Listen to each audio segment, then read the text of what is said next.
ప్రభు అయిన యేసుక్రీస్తు నామములో మీ అందరికీ శుభములు. ఈరోజు పునరుద్ధాన వాక్యం.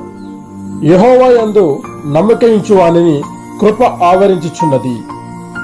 ప్రియమైన సహోదరి సహోదరులారా, దేవుని యందు నమ్మిక ఉంచువానికి ఆయన కృప ఆవరించును అని బైబిల్ లేఖనాలు స్పష్టంగా సెలవిస్తున్నాయి.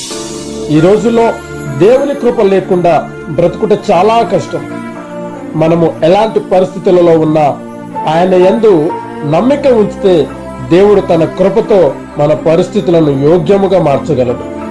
అయితే నమ్మకమును ఆయుధముగా మార్చుకొని జీవించటం మనం నేర్చుకోవాలి. దేవుని వాక్యము ద్వారా మన జీవితాలలో వెలుగు కలుగుతుంది. అట్టి వెలుగును ఆస్వాదించే వారముగా, అట్టి విశ్వాసాన్ని, నమ్మకమును మనము దేవుని ఎడల కలిగి ఉండాలి. మోషే మృతి నొందిన తర్వాత దేవుడు యెహోషువను ఎన్నుకున్నాడు. యెహోషువ ద్వారా ఇజ్రాయెల్ ప్రజలను వారికి వాగ్దానంగా ఇచ్చినటువంటి కానాను దేశమునకు నడిపించుటకు యెహోషువను సాధనముగా దేవుడు వాడుతున్నాడు.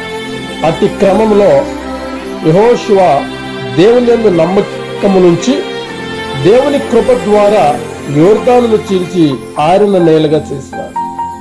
నీవు నేను దేవుని యందు నమ్మకం కలిగి నడుచుకుంటే ఆయన కృప అనునిత్యం మనల్ని ఆవరించి ఉంటుంది.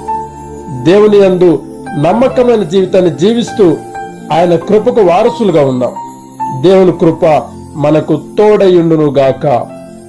ఆమేన్.